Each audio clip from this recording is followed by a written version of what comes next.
He has no ulti, I think. Might be up. Big kill, Jackie TP, Jackie TP, Jackie TP. TP right now. Elise is on me, Elise is going down, I'm moving too. Elise is right there. I'm moving behind. I'm going for Elise, Fine. He jumped. He's dead. I'm moving around. Kill Zach. There you go. Elise. Alright, shove out of Bring to Baron.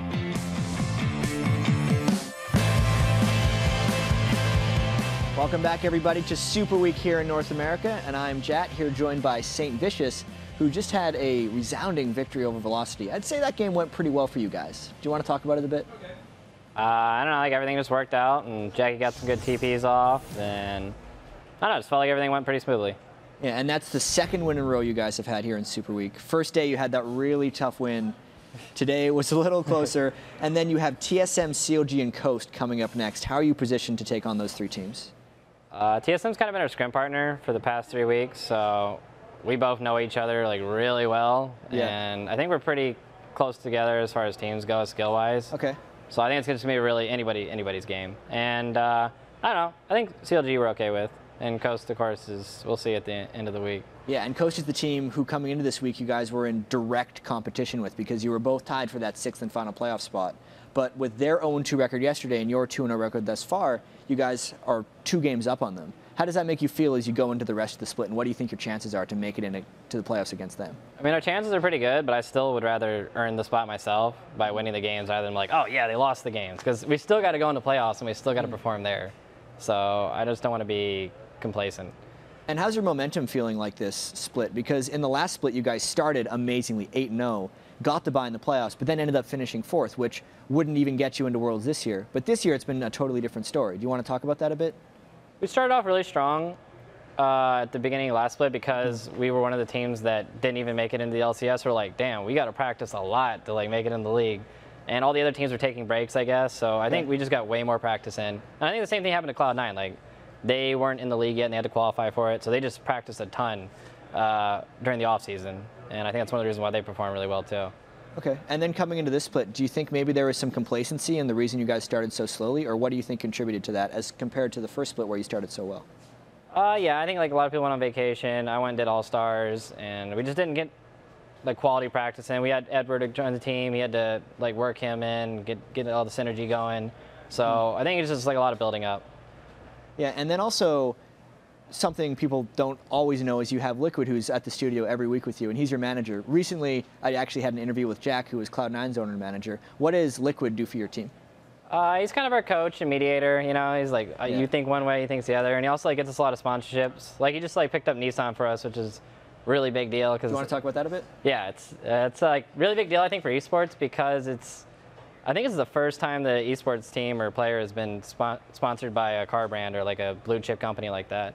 And like we're doing the yourdoortomore.com thing with them, and we're also like partnering up on a lot of other things. So I think once companies like that get into esports and like other companies start saying it's like, oh, Nissan's in there, like Ford or any other company is gonna be like, wow, we need to get in on this. So, exciting times for esports. Yeah, so good on Nissan for paving the way.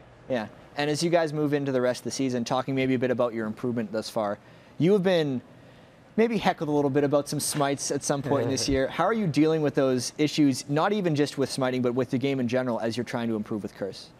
I mean, I've been playing the game for a long time, so I get a lot of... You're used to it. A lot of grief, you know? Yeah. So I think the most important thing is just be more concerned about what my team thinks and just make sure that we play good together. I think I've definitely sharpened up my performance a lot recently. Like I wasn't playing that good at the beginning of the season, so I just kind of like took a step back, looked at what everybody else is doing, and then like tried to put my play style into it. So what did you see when you looked at everyone else when you took that step back to try to improve? I mean, the way you win the game now is you just push towers and like sit and hold and things like that. And my play style before was really gank oriented, and I want to make big plays, and that's just not the meta that wins the game right now. And coming in with the final question to go off of that, with the recent changes we just saw in 310, Runic Bulwark being removed, Aegis of the Legion, I noticed in that game, Velocity actually had a double AP composition, but you didn't build an Aegis or even upgrade into Locket. Do you want to talk about that change a bit? Well, Locket's only 20 MR, which is, it's like whatever. It's not that much for the investment. I would rather get a Spirit Visage, get the CDR, and get a massive amount of MR and health, and just stack that. Like I think it's if your jungler is like a serious threat, it's a lot better than look, you got 20 extra MR on everybody. So I like that. I like that style a little bit better. So I'm actually a little glad Bulwark's I like that style too as a jungler. Thank you very much, Saint, for the interview. Best of luck as you guys try to win your way into the playoffs, and best of luck on your way to Worlds as well. But we got plenty more Super Week action coming up. Let's send it back to the guys at the desk. Thank you very much, Jat. Yesterday, Vulcan locked down second place with 2 big wins. That guarantees them a first-round bye in the playoffs and a spot in the Season 4 Spring Split. But that number 2 spot could be even bigger for ManCloud and crew. In fact, it could actually mean the world to them. Yesterday was a really important day for us. Vulcan securing second place. They are into Season 4. Congrats to Vulcan. By locking in their second spot yesterday, they are guaranteed a bye in the first round of the playoffs. Second place for Vulcan is a huge triumph for them. The reason why second place is so important is because you already get a bye, so if you win 1 best of 3, you go to Worlds, and you're already guaranteed to go to the next split in LCS. You're guaranteed top 4. In top 4, there's 3 spots going to Worlds, so you're guaranteed, you're 75% of the way there, and that's like honestly the best odds you can ask for. Who wouldn't want to just play like 1 best of 3 less? Like if we win our first best of 3, then we'll automatically make it a Worlds. Hashtag job security. It's a great feeling knowing that you're secured in the next season.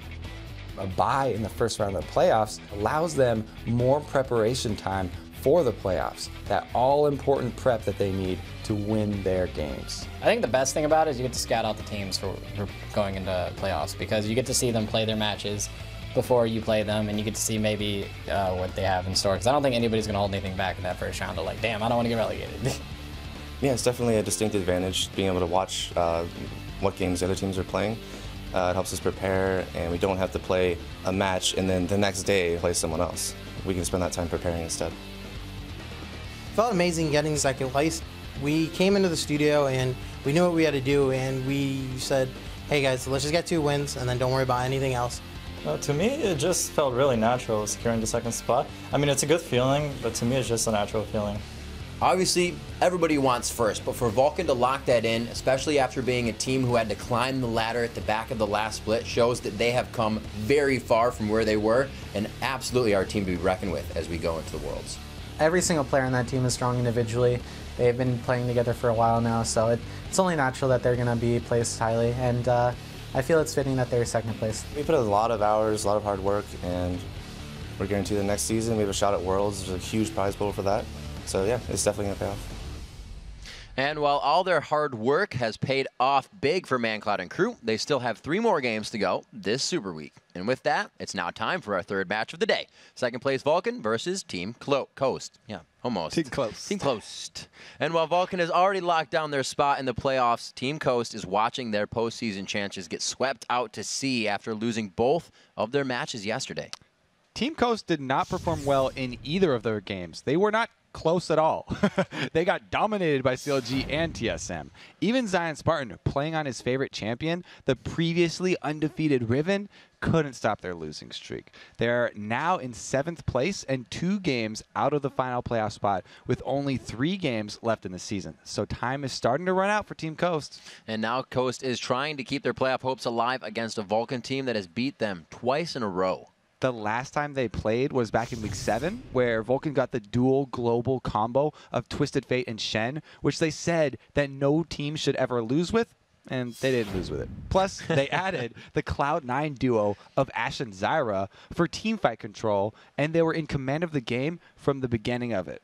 But now that Vulcan have secured in 2nd place, we'll have to see if they follow Cloud9's sort of strategy that they went with yesterday and play a little bit looser, right, or if they want to finish strong and continue with business as usual. Well, we'll have to see if Vulcan continues to man up or if Coast can keep afloat in the playoff picture. So let's take a look at the starting lineups. On the blue side, it's Vulcan. Psycho Sid in that top lane, Xmithy in the jungle, ManCloud in mid, Zuna and AD carry, and Bloodwater bringing around the support. In the red corner, we've got Team Coast. Zion Spartans up top, Nintendude's in the jungle, Shifters mid, Don't Mash Man AD carry, and Daydream and supporter. And ladies and gentlemen, before we get into the game, let's first check out who you guys think is going to win. According to LowEsports.com, 84% of you believe that Vulcan will walk away with the W. Not a lot of Coast fans out there. That's tough for them because they really do need to make their push now.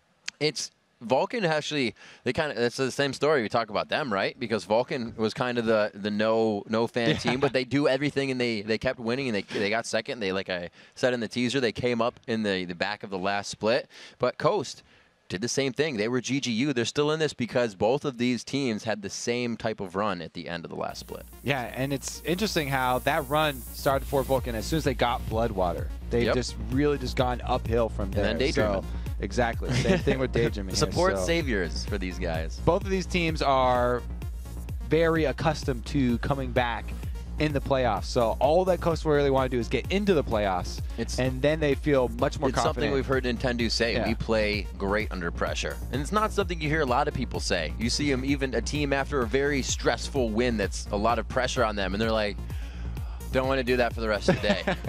These guys are like, bring it on. Let's go. I think what it is, you hear people say that who don't lose or who lose when they're not under pressure. So other people, like Cloud9's not going to say that because they win all the time. So they win when they're under pressure or not under pressure. But since Team Coast are not winning when they're not under pressure, they're going to have to say that.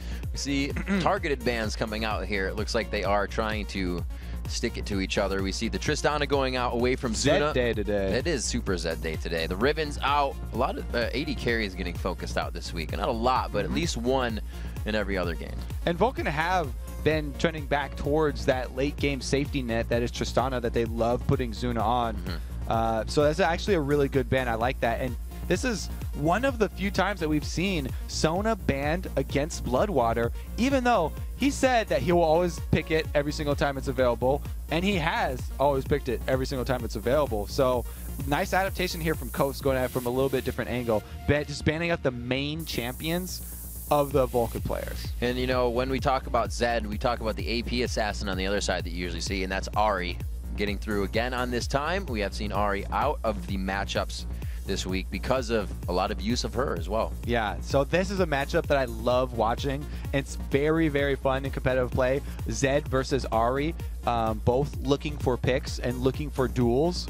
It all depends on the skill shots from Ahri, because like while Zed will go in with a death mark, his landing location is predictable. It's the same time. It's the same place every single time. So if the Ahri is quick enough, you can use your ultimate to dash back and throw out a charm and hit the Zed every single time to lock up their combo. But if you mess up a little bit, just 1 millisecond, Zed can burst down an Ahri very quickly because she's so squishy. So it's very fun to watch. We'll see what happens with the picks. Zyra and both Zach being picked up. A few of the Z champions coming in on the side. So we got 3 Zs in here for Vulcan. Zyra, Zed, and Zach. It's a, you know, this is similar comp to what we saw last game here. They've got the disengage there from Zyra for their other 4-man squad, and then the opportunity to go for the re-engages with elastic slingshots if they do go on the offensive. See what they have. Ashe. Oh wow, we could have initiation maybe. They don't. We haven't always seen if somebody picks Zyra, they pick Ashe, right? We saw even Cloud9 start to switch up that combo, which actually made them falter lane because the composition is so strong together. It's like a taster's choice, something that everybody looks for. And what Vulcan are looking for, with already starting out with the Zed pick, having that duelist and having that opportunity to go with the 4-1 split push, is with your 4-pack, you're always looking to be able to kill minions very quickly, and also deal damage to turrets, which Caitlyn does both of. The Peacemaker, as well as her long range, are great for that. We'll have to see. We haven't seen a Lulu in quite some time. This will be interesting. We haven't seen a team fight with a Lulu. We know what she does. It's kind of like, I always like to think her not as a better Janna, but just a Janna, the tiny Janna. You got the shields, you got the slows, you have an ultimate that's going to save some people. This one's a knock-up, not a knockout. And we do see the Kha'Zix coming in here, which may mean that goes on to Nintendo in the jungle, or we have seen Zion Spartan play him in that top lane. No surprise here. Coast going with a very highly mobile team composition. I usually liken Coast's sort of team identity to that of Dignitas. Yep. Both of them really love the champions with dashes, the very offensively oriented champions. They're always looking for picks. They're looking to split up team fights and create chaotic team fights so they can make use of their repositioning skills. It's nothing different here. They've got very, very mobile champions in all of the lanes, and then they have that Lulu that you're talking about, who's very good in those type of chaotic fights, because whoever ends up taking the damage is the one she'll target with her Giant Growth ultimate, and they'll put the defense wherever it's needed most. It's going to be interesting to see how these lanes act. Definitely expecting the 2v1s to happen here. Without Bloodwater having a Sona, that lane has to act different. You don't have sustain from your support coming in, so the trade in damage always has to be in your favor. We may see that being played a little bit different from Vulcan without that heal there. And while Caitlyn still has, a huge advantage over all other AD carries in lane, it's going to manifest itself in a little bit different way now. They won't be able to push down the towers quite as fast. We still have seen them taking a decent amount of damage, but more so I think we'll see a lot more zoning early in the laning phase, because the towers will be lasting, maybe a minute longer than usual. I think we're going to get that stat for how much longer in 3.10 towers have been lasting than they were in 3.9. With this addition, I think it's only added a little bit, but it is itself within those games a few minutes. Yeah. So once they're all added together, we'll have to see what it comes down to. We see Nintendo charging up some Spideys if he needs to. They make their way out of base. The Good Luck Have Funs come out, and we are into the third match of the day. Coast versus second place Vulcan. Only 20 seconds into this one, and everybody's copying each other.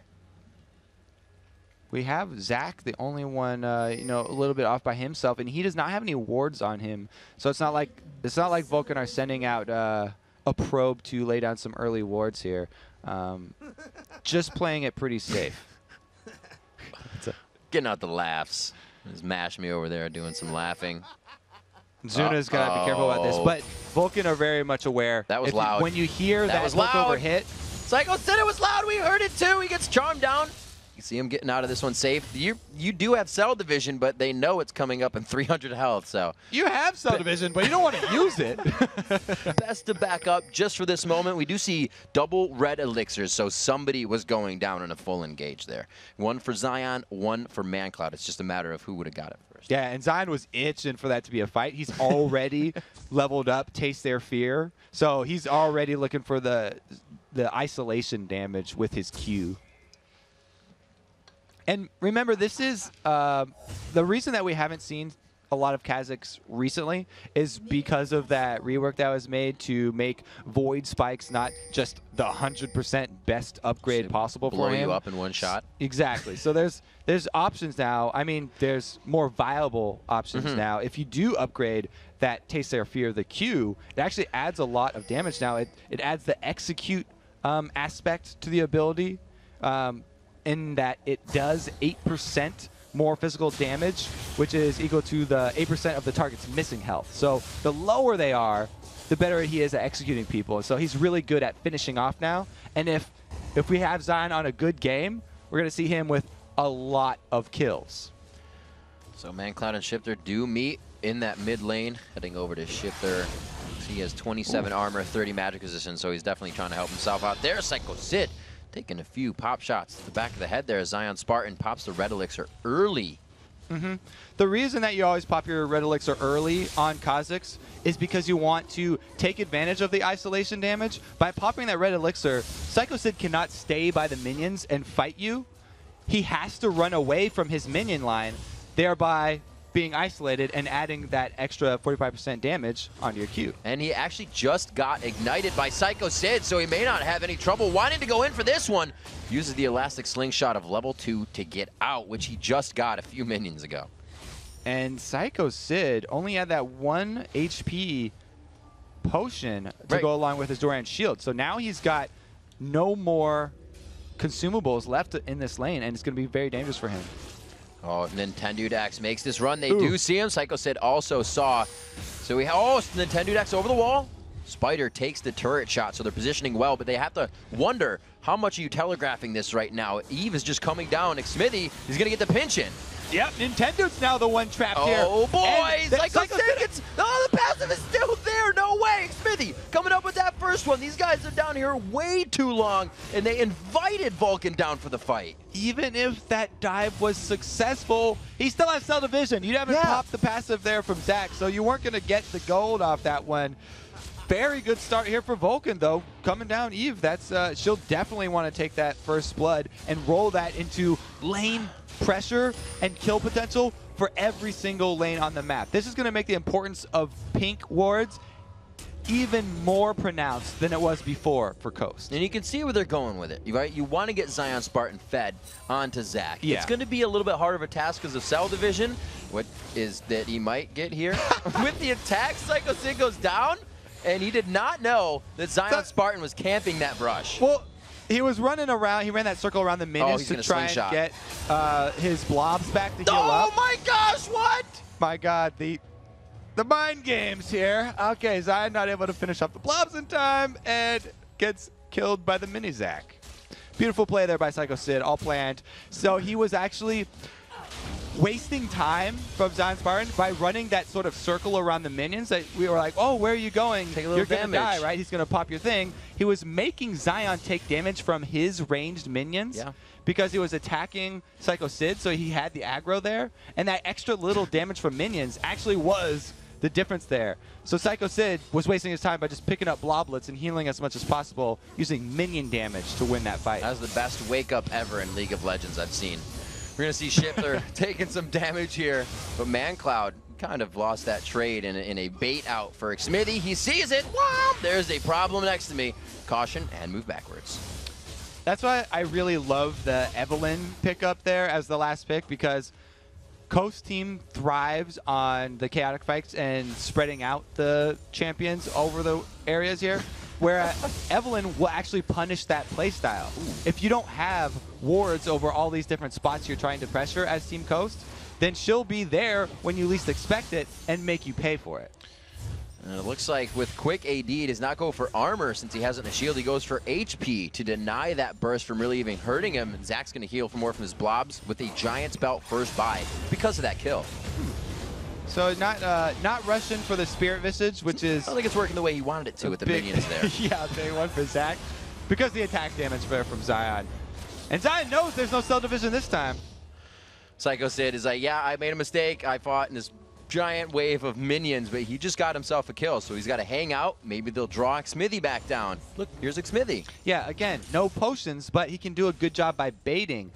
The only thing is, baiting is very dangerous at this point with no cell division, because if Zion gets the kill onto Psycho Sid, it will reset. Oh no, it won't reset his jump. He has not upgraded it. Never mind. He will trade kills there if they go for it. 2-0 on the board. We do see some, not frantic pings, but pings that will keep that top lane safe. Zuna and Bloodwater, who we haven't seen too much of, as these lanes did match up. AD carry support. It's just on the top side. Zion Spartan waiting, bated breath here on the dive. And this is like the longest range combo that you can have for an AD carry support lane. A Zyra Caitlyn right there. So Don't Mash Me is, you know, doing his best to try and stay in there with last hits. It's a good thing that he can use those Ezreal Mystic shots to get the far away ones, because he can't stay up near the creep line, or else he's going to take harass damage from both Zuna and Bloodwater. There it is. Psycho Sid gets hit up. He actually dodges a good bit of damage there and does Let's Bounce. Zion Spartan knows he's not going to turn around for the quick kill here.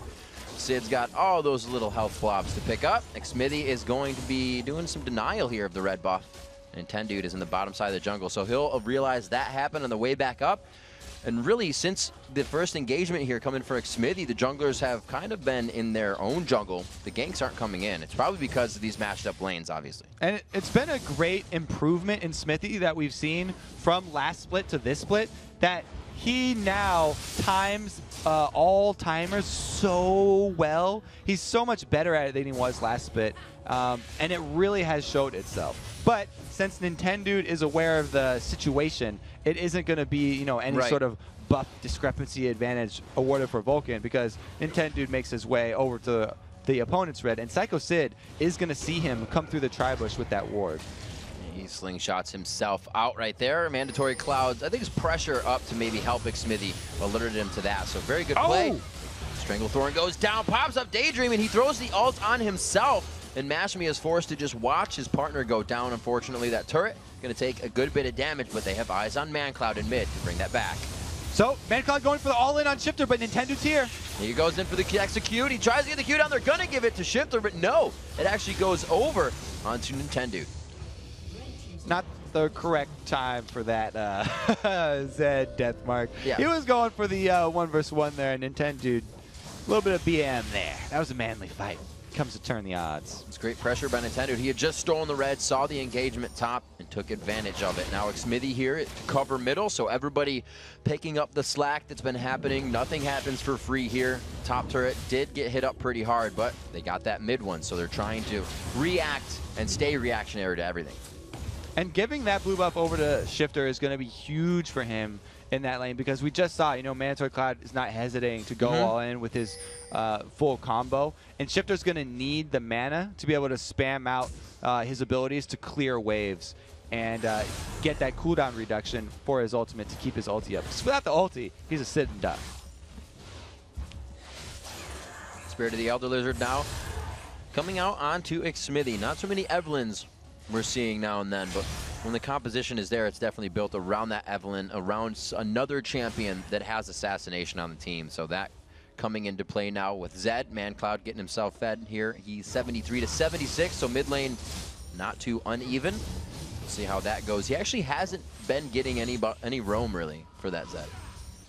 Yeah, he tried to use the the first death mark basically there in the mid lane.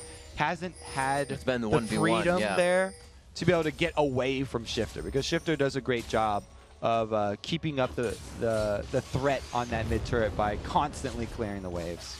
10 minutes into this one, Nintendo showing presence in the bottom lane as Xmithie looks to manhandle this dragon.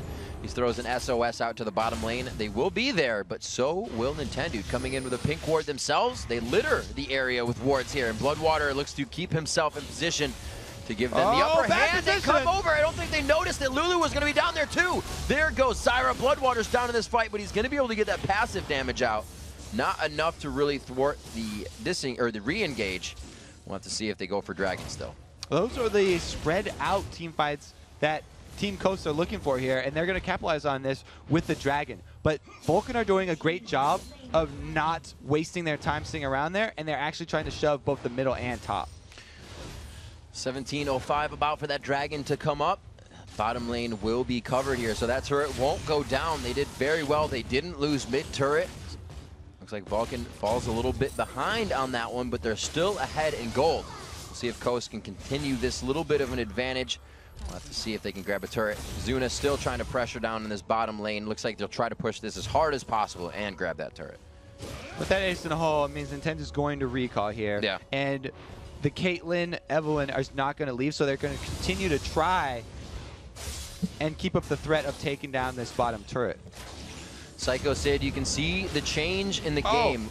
Oh, Xmithie coming from the backside. He burst that speed on, but wasn't able to catch. Still, it's going to be Don't Mash Me farming in the top lane, so there's not much long-range attack for these guys to poke Vulcan off the turret. They're getting pokes on the turret, and it's eventually going to go down. And when you are going for a turret like this, a little trick that you can use to slightly lower the DPS of a tower is right after it shoots, you auto attack the enemy so that you get tower aggro and it targets you, but before it's able to get the shot off, you back out of range, so then it has to re-find a new target, and it's wasted that small amount of time by targeting you, and it wasn't shooting down minion waves. So you gain a small amount of time hurting turret with There's that. a big blast onto Shifter. There's the Spirit Rush you were talking about to make the right move. Is he going to get the kill? No. ManCloud goes right back for a few bits of 5 HP per attack on that Doran's Blade. He's like, Sorcaster minions, get away from me. It was messing with some minions there. Didn't quite realize how much damage they did. Had to run away, and Xmithie finishes off those deadly minions for him. That was scary. Shifter played that one real well, but they did cause him to expend everything on that engagement. ManCloud still has Flash Ignite, and Eve came in using nothing on that. So they have a pretty good aggression, or they're setting themselves up for good aggression in mid. Another Arcane Barrage going There's through what the they were map looking here. for in the bottom lane. Suna does finally get that. So that's going to be the second perimeter turret for Vulcan, while Coast have yet to take a building. That also means Vision Kobe, so it's going to be Vulcan feeling a bit more comfortable as they move in, and those Dragons are going to be a little bit more easy for them too. And when you don't have that vision, it makes this type of team composition that much harder to execute. It hurts. Because they're looking for all of these spread out champions and looking to make use of their mobile kits, they have to have the vision of the enemy team to choose good engagements. Otherwise, they're going in blind and they can get counter-ganked very easily. So 14 minutes into this game, we take a look at the inventories and see, you know, what consideration comes into building a champion. We've seen a lot of Zacs going straight for the Spirit Visage, but up against this 80 carry team, this 80 damage team, I should say, of Zion Spartan, of Ezreal, he's going for Sunfire Cape first for that armor. Yeah, his lane phase was so close with Zion that he couldn't afford to go magic resist items. You know, even though he'd love to have a Spirit Visage, you're going to build armor when you're going up against the Kha'Zix. A little bit of a tussle in the top lane. Zion Spartan forced out. Nobody gets golems on that one. They're happy to stay alive too. Power in numbers. Actually, it's 1v1s everywhere, and a bully fight in middle and a 2v2. And it looks like, actually, where's the second one on that? It was one down for each side. They lost the jungler and support. Psycho Sid going in on Zion Spartan here. One after the other. Psycho Sid trying to just get in and out, denying attack vision from Zion Spartan. He heals himself up. Shifter, looks like they're going to have eyeballs on this. Mashmi says, guys, we got something going on over here. Polymorph onto Xmithie. Gets hit with a Mystic Shot. Flashes the True Shot barrage. At this point, that's near a 400 damage nuke.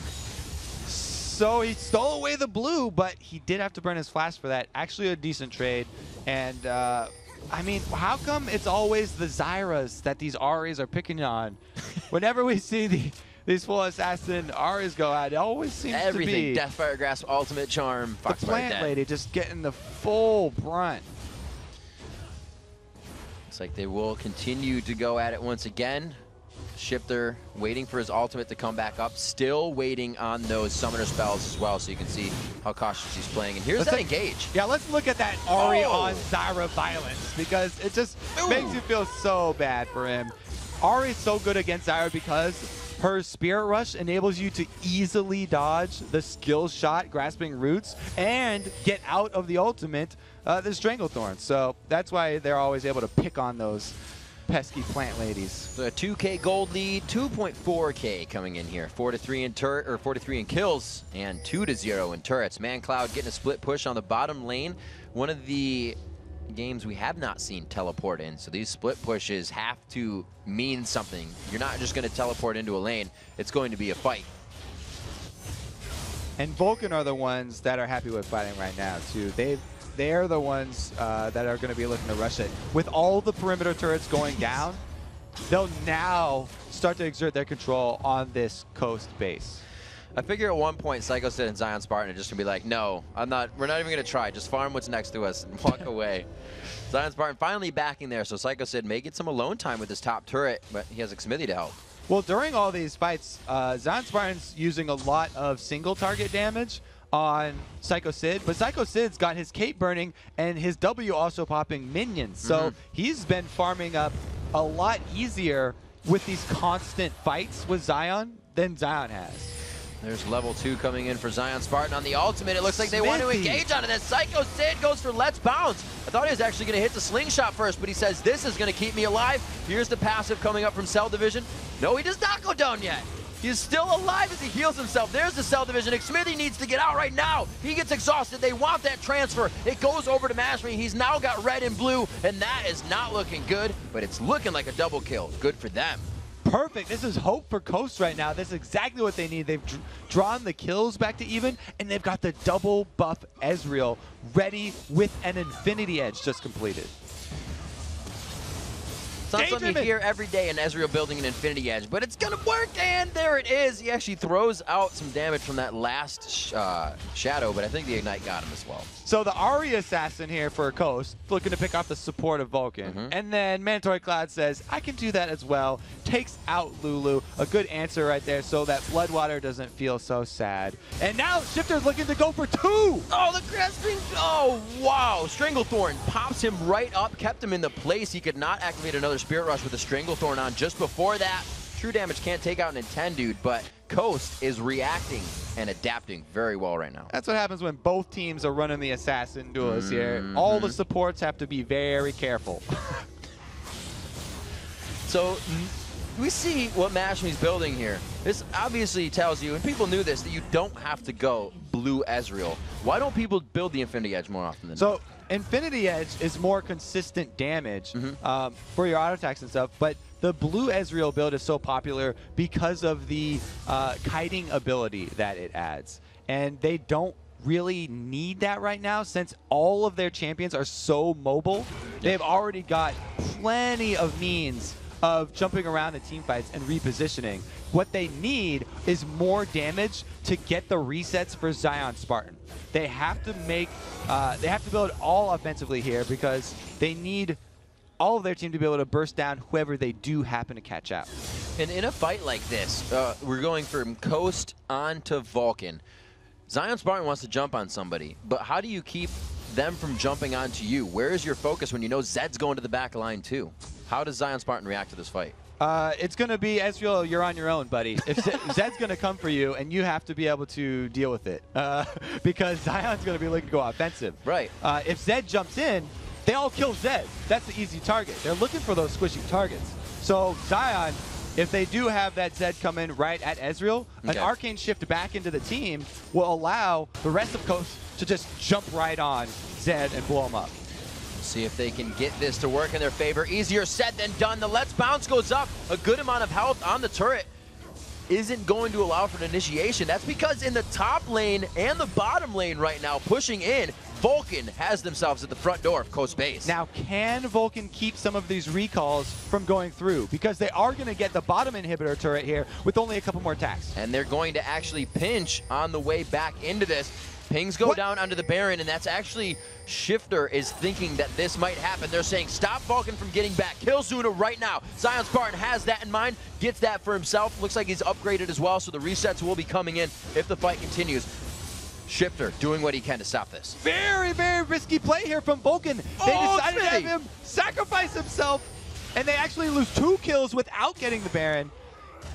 They've gotten quite a bit here. Psycho Sid goes in. That's going to be the Exarth or the Ignite there. He goes down. Psycho Sid finds himself. The Cell Division is down. Mandatory Cloud needs to get out. He's got a lot of energy in that recharge from the blue. Will it be enough? The jump from Zion Spartan. The continuous chase and pursuit and the kill. Very questionable call from Vulcan there. They wanted to have Zuna sacrifice himself to delay Coast in their base so that they could 3-man Baron. But at 21 minutes in the game, Baron's too strong for that 3-man team. And since Zuna died so quickly, they weren't able to buy enough time. They actually just handed Coast an opportunity to take Baron. Oh, that was such a nice combination. Everything locked up, stopped up, and taken down along with the Baron. Tendude, I hope nobody walks out before that dies because you're in trouble. So early in the game to make a call like that. Oh, Zuna! To try and trade 2 kills for a 3-man Baron, and Coast able to capitalize on it. Very, very huge misstep from Vulcan right there. Good guy daydreaming with a smile on his face. He says, I got your back. You actually heard Mash Me yelling on that one. He's like, hey, me. Okay, we're good. 22:08 on the clock, 12-8 on the scoreboard. Exactly the same gold in the hands of each team. Yeah, he's got 3 people in front of him. One of you guys better block that for me. The turrets are 6-2 though. That is quite a bit of global gold to still see an equal amount in the hands of each team. The Baron helps. That's going to say it helps a little bit, but still, that's pretty impressive. Right, so Vulcan having all those 6 turrets down means they are afforded a lot of the map control, but now that Coast have the Baron, it's dangerous for Vulcan to try and venture into that map because Coast team, like we've said, is all based around jumping on people and catching them out of position to burst them down. With the Baron buff too, they're so confident with just roaming around. They can pick up these standing objectives that are still left on the map, and basically these outer turrets are just pots of 1,000 global gold for them to just go around and pick up whenever they want. Yeah, like you said, those objectives. Not quite the map. The map Close objective free. Well, with the waves they're getting, with all the gold they're accruing per push on these turrets, I'm sure it's near that 1,000 gold. Not even to 25 minutes into this game, and this is where we've usually seen it. Both teams have a few of those second-tier turrets down. A huge push from Vulcan, we have to remember, got them that bottom inhibitor turret, which leaves it open. Baron's down, so that is an advantageous spot for them to go because there's nothing to worry about halfway across the map besides their base. Exactly. Now that Coast don't have that much territory to worry about defending, it makes it a bit easier for them to rotate and they're able to successfully stop Vulcan's top and mid lane's push there, while allowing Don't Mash Me to get some more money down in that bottom lane. And with his Ezreal combining that Infinity Edge with a Blade of the Ruined King, he now also has that disengage that he was missing from going blue Ezreal build in that active from Blade of the Ruined King. Interesting to see the builds. No crit. He has the attack speed in there, the life steal in there for Mash Me, really just feeling out his own build. Like you said, as the team is going to be doing their own thing. They're comped together, but they're individual when these fights happen. Seeing the other side, it's going to be the Phantom Dancer and Infinity Edge coming out for Caitlyn, what you would usually see as well. And it looks like he's also going for that magic resistance so he can get himself sashed out. So Coast here, they're opting to leave that outer top turret up and instead make the pressure on this inhibitor turret because they want to make use of this Baron buff right now in an exchange. But we won't see them engage in a tower dive because they have no real tank. Everyone's built around assassinating people, and even though Nintendo's built a bit of life, he's not tanky either as the jungler, which is normally where it comes from. So they don't want to do a hard dive. They would only go in on something like a very fortunate skill shot to hit from either Shifter or Nintendo. We talked about it last game, Kobe. It can look very good for a team, but once you get it to the front side of these stairs, you are choked into that funneled in engagement, and it's so much harder. Turtling becomes easier for that team that's on their heels, and the engagement becomes, like you said, it has to be that jump over, but that means both back lines are going to be in danger instantly. Right, and if Coast do get that pick, well, there we go. Psycho Sid jumping in. Right to the back line, as we said before. We can see Mancloud and Bloodwater also transferring to the other side, and they're trying to peel as well as fight. Daydreamin throws down the Wild Growth on himself, and it is going to be Xmithie popping down the crowd control stopper and putting down the kills as well. 12 to 10, 26 minutes even on the clock. Vulcan gets themselves out of their base with a few kills. No tank for Coast, and also no more Baron buff. That one wearing off means Vulcan not having any of this siege up outside of my base. Great job by Psycho Sid jumping right into the middle because, like we said, there's nobody who could take any amount of sustained damage. And Cloud still pushing in that bottom lane. Vulcan trying to pressure the advantages they have. Right now, it's that bottom lane across the river. That's what they're looking for. Things where they can pressure, don't have to ward too much because they don't have that money. Maybe just got it off the Dragon. They're going to start setting up a bit of a security system before they can really make it outside their base. And that security system is going to be a plethora of wards. That ward network that they're going to want to set up is what's going to allow their Ahri and their Kha'Zix to go for those pick-off isolation moves. Coast have to be the ones starting out the fight and catching someone off guard with one of their crowd control moves. They can't be the ones on the receiving end of an initiate. Like we just saw in that last team fight, if it's Vulcan who are starting it off and Coast have to use their dashes to run away, then they've got nothing left to deal damage to the high priority targets of Vulcan. Xmithie using that Dark Frenzy to get himself around. They know that Baron is coming up in a scary minute. That minute can actually mean quite a far run. It's about 10 seconds with tier 1 boots to get from lane to lane as an AD carry. So with these right now, Dark Frenzy can get him back up top. That's why he can play a little careless here. But the team is staying in position to not let that go. Coast, 3 vision wards set up for this Baron coming in 40 seconds. Yeah, they're prepping for this one very early. They would love to have Vulcan start out on the Baron and then trap them inside the pit so that they can actually pick out their targets and go on the offensive. Oracle's getting cleared out, heading over to Bloodwater. Oracle on him, Daydreamin. Oracle on him as well. So keeping the support safe in the back while helping them to roam around. We all know your team asks you to go ward, you get caught. I was warding. Power in numbers, stay with your team. Neither of these guys are taking their hard hats off for the remainder of the game. 28 minutes in. It's pretty much with these turrets being so close, one inhibitor turret down and the base open for Vulcan. The next fight means a big sway in the game. Now, Vulcan, during that last minute, just kind of hovering around the mid lane, but with Baron not even up, the move for them is to move as 5 to push in that bottom lane. Because of that missing inhibitor turret, Vulcan have so much power on that side of the map, they can force Coast back into a grouping up position where their composition does not shine. Slowly dictating this fight down the mid lane. They're saying, we don't care where you are right now. We are going to try to take down this turret with the utmost of force. Recall. You saw that recall in the top lane starting, which means that's going to be 8 seconds until he gets back to his team. And they are going to be able to push this off alone. Seeing Psycho Sid throw himself in from the left side. Nintendo's very low here. And any more of an engagement could mean a Baron attempt. Nintendo is so squishy. He does not have very many resistances at all. He went with the spell penetration build on top of his Ancient Golem Spirit right there, and then upgrades the boots into home guards, which doesn't add any stats. So him taking all the damage up front here makes him a non-factor. He has always been running away from the very beginning of all the fights. And now he's going to have to start this fight at a third health. Nintendo gets blown up. They say, and once they get here, we're going and initiate immediately. Psycho Sid uses Let's Bounce defensively. He gets hit up. The passive coming out onto this one, you can see it's about half health for him right now as it ticks down. They get Baron in the distraction. Can they continue the fight? It's going to be Zyra going down the right side. No passive from her there. Oh, that was a plant, not even Zyra. Bloodwater's still alive. The chaos get me all excited. Trading 1-for-1 kills, but it was a Baron for Vulcan. So they'll definitely like that one. Take that trade any day here. It took Coast too long to finish off that Zac. After they popped him into Bloblets, Vulcan decided to just finish off that Baron, and they'll gladly take that trade.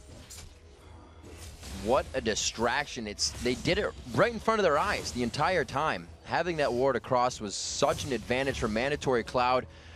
Zed is more than at the capable point of zeroing somebody out in this game, and we've seen Mandatory Cloud start to take that into his hands. It was a slower start of the game for him, but he has known his role as Zed, and he continues to assassinate. Blade of the Rune King, last whisper for him, have been in his pocket for a good 10 minutes now, and he's just kind of trying to resort to other things, keeping that Merc Treads actually onto himself so he can get in and out of these fights because of the crowd control that Coast brings.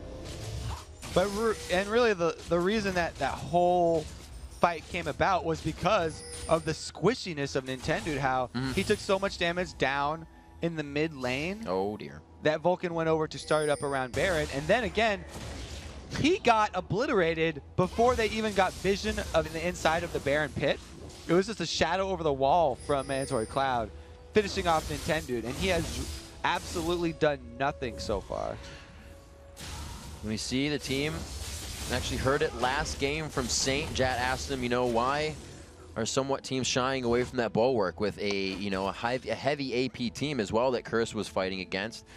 Coast also fighting against a heavy AP team have chosen not to go with that. Focus a little bit more damage onto Zion, who's not going to build it anyways, but also Nintendo Dax, who we see most people building at least into that carry jungle. Yeah, I would definitely recommend for Nintendo to build for his own safety right now. He needs to not build for the team. He does not want to go for an Aegis or a Locket. He needs to build very selfish defensive items at this point. The Spirit Visage is actually not making an appearance yet in the game. They are being crafted, but the fight is now onto the inhibitor, and those items really aren't going to make much of a difference for this fight.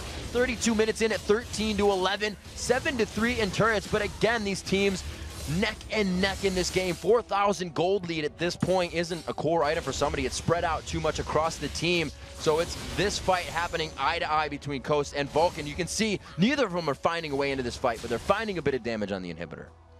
So hard for Coast to pull off this pick composition when Vulcan are not in a position to be picked off. They've got Baron buff, so they're all just going to stick right next to each other and take out the easy exposed inhibitor. And there's huge reason why they also couldn't go in. Caitlyn, while sieging like that, 3 traps in front of you is such a disadvantage. Somebody's going to run into one. It's probably going to be your AD carry in the end. Ooh, good attempt there from Don't Mash Me, but not quite. Dragon's going to be going over quite easily. Coast, we can see them again. Power in numbers as they move on the mini-map around towards the red, towards the golems, getting everything they can, no matter how small right now. It's interesting to me that Coast have stayed with this type of team You know, even as the game is evolving, it used to work. It worked back in the, you know, the end of the spring split, where they have all of their members build offensively. But if you have no central point of focus to take damage, anyone that's going to receive any of their opponent's abilities, then you don't perform well in the team-based fights. It seems like the success is always for the teams that build their compositions more like, you know, you would see in like an MMO where you've got a tank and then you've got, you know, the DPS healer. and you have a healer and you have ranged DPS. And so if you get the feel of just a more balanced team, then those are the ones that are going to have the advantage in this stage of the game. Coast's stage of the game where they can, you know, roam the map and pick people off and make use of all this damage that they've built has pretty much passed by right now. They're forced to group up now, and that's not where this type of comp shines. It kind of comes into the factor of whatever you put that comp up against, it has a little bit of the best and the worst. You're not heavy on one side. And that's what allows them to keep it consistent, keep their turrets 4 ahead right now. They are down in kills, but that map pressure is going to start allowing them to do whatever they want. And when you can dictate the game, that's when you know you have the other team in the palm of your hand. And they're just going to go ahead and pressure both of the remaining inhibitor turrets. And since they have Caitlyn and Zyra as well, actually, they can get a lot of auto attacks off on the turrets just in every cannon minion wave. That will buy them a few shots from each of those champions. And they're taking advantage of it right now very well. Ahri is actually the best choice here for the minion clearing champion, because with 3 ticks of Spirit Rush, she can easily join the fight either at the top lane or the mid lane. There it is, Zyra throwing out the hard crowd control. You have to consider Zyra really the only one with a hard crowd control. Everything would, you know, consider soft as you get bounced around. But it's enough to stop all 5 members from trying to constantly engage. They have a Zion Spartan jump into Wild Growth. They have Nintendo X Repel to Wild Growth with much follow-up, but they can't find it in because of Zyra disengage. Yeah, Coast, they don't want to fight a full-on 5v5 right here. What they want to do is catch Vulcan out on a bad rotation, because Vulcan are rotating around the different lanes to keep up and get auto attacks off on the turrets. It's up to Coast to pick somebody off on one of those rotations down. All across the inventories, presence coming in. Zanya is now in the hands of Shifter and Xmithie. So you can bet Xmithie is going to want to dive into that fight even harder and more reckless. There's the average time as we approach it. Vulcan's got about a minute to go on that.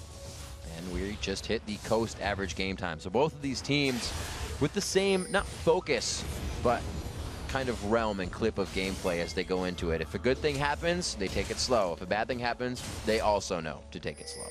And we're about to see the next Baron spawn. 5 more seconds here, and the 2 wards that Vulcan left early are giving them advantage of Coast, giving them vision of Coast right now. So they're going to be aware of this, and I wouldn't be surprised if Vulcan tried to do a bait over into Baron instead of trying to force this one down. And something else we've seen in Super Week is that teams... Sunfire Cake means they are going to start it. Oh, they kind of have to.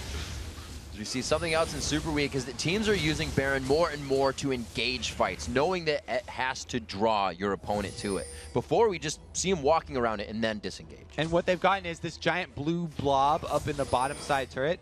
Since it's a side lane with those super minions, that minion wave left to itself will take out a Nexus turret. So all they have to do is continue to put the pressure on this Baron and force Coast into a bad spot. That's something we actually don't talk about very much, is the length of the lanes. That middle lane being the shortest one is the hardest for minions to take down because you get double turret shot. The side lanes are direct to the turret. Exactly. The second turret for the Nexus doesn't start shooting the minions as early. So it can take them out themselves. We'll have to see. I think it's going to be straight down the middle on this one for Vulcan.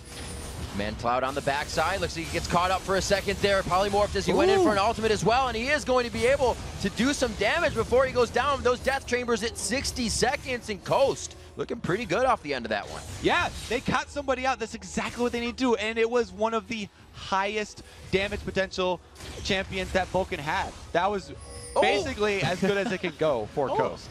I would have taken that ultimate, actually, and let somebody have it, because now the cooldown resets. Who knows, though? They're still going for Baron, so maybe I'm wrong.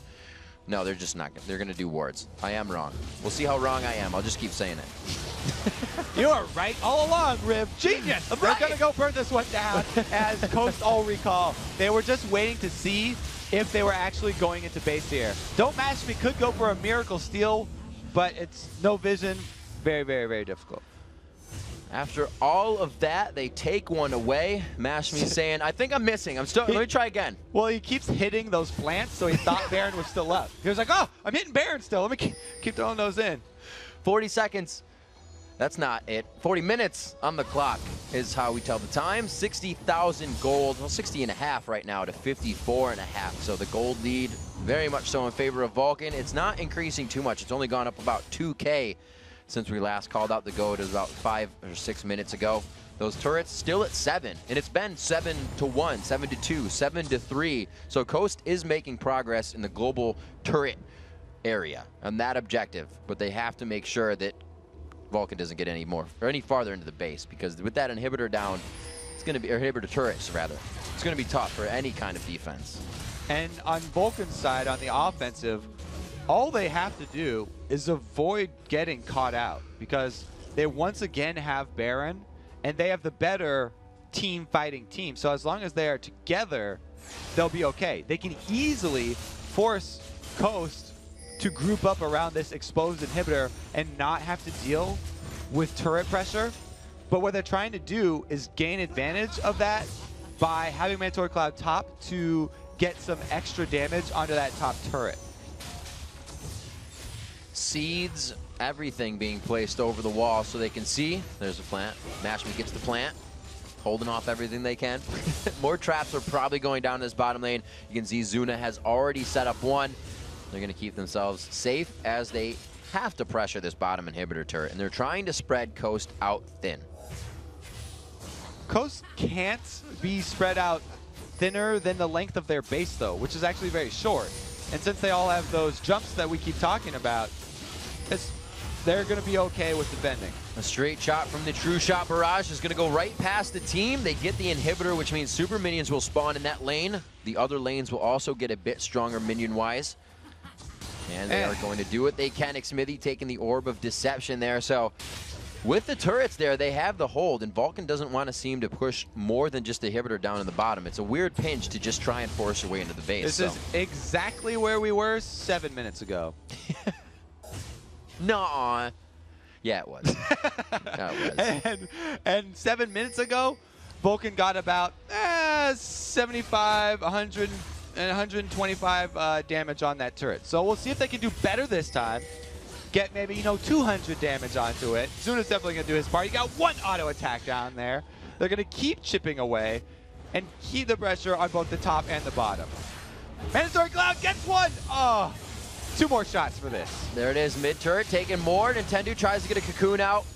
They are playing the waves very smart on this one. Vulcan is really just using everything on the map to their advantage. They try to go in fast. The speed up on his Ion Spartan. They turn around and they get the ulti from Xmithy. He still has Zhonya's. Will he decide to use it in this fight? Noticing he's not taking damage, he tries to play it carefully. They back off. They look to be able to get the kills here. He forces the flash Zhonya's, and I think you're going to go down after this one. Yeah. It still was a good freezing Zhonya's right there. Nice move. Psycho Sid still chasing on Shifter, even though he has no life. So the vision what is a up. shot! He had the war, but it still looked good. Beautiful shot with that sling shot. Dennis the Menace would be proud. 43 minutes into this game, 15-14. The kills are coming into play. Too little, too late, I believe, though. Finally breaking that stale 7 turret mark. They take 2 more. There's only 11 on the map, as we say, and those 2 stand in front of the Nexus for Coast. Congratulations to Vulcan. Another win. It doesn't look like they're going to let up at all during Super Week here. They are looking to go into... Ooh. He's doing what he can. He popped the cell division there. Valiant effort there. Coast Putting out the last bit of damage. Daydreaming giving a good chuckle from Lulu at 43.5 minutes into this one. A 15-15 score. The gold lead took an astronomical jump there at the end of the game as Vulcan figured out how to get through the front door of Coast Base. Vulcan really looking to head into playoffs with a lot of momentum. They're on a nice streak right now, and they want to keep their spirits up and keep it going just how they've been playing all split long. They didn't do it this time, but there we go. Mantork glide with I got some Zach. You hear the Smithy do it. Vulcan all the way you can see. And 10 dude. Yes. I think that's what he said. We'll have to see what happens. So that means that CLG earns a playoff spot with this victory that Vulcan brings under their belt. I'm sure that's going to make them quite happy. So it's that loss to Coast means that Coast can't take it away from CLG, and they're definitely happy to have that one secured. And you said momentum a few minutes ago, Kobe, and it's something that was said about Vulcan throughout the spring split as well. It started with the verbal warfare, the vocal warfare of Zuna. And then in interviews, Zuna said, yeah, we're completely a team based on momentum. So I'd say with this momentum, they're doing pretty good coming out of Super Week and already locking down second place. They'd love to continue this one. If they finish out the Super Week 5-0, then that will just give them a tremendous mental advantage going into the playoffs. And it's crazy to think who went 5-0 in our last Super Week. Cloud9 did, and they've already lost the matchup. So you can see how much the summer LCS has changed these teams already. It's pretty crazy. Guys, we got to take a short break, but when we return, Vulcan, Psycho Sid, and Zuna will join us to talk about their perfect Super Week. And then we'll break down the key plays in today's games and update the playoff picture. The NALCS Summer Split will be right back. Don't touch that browser once again.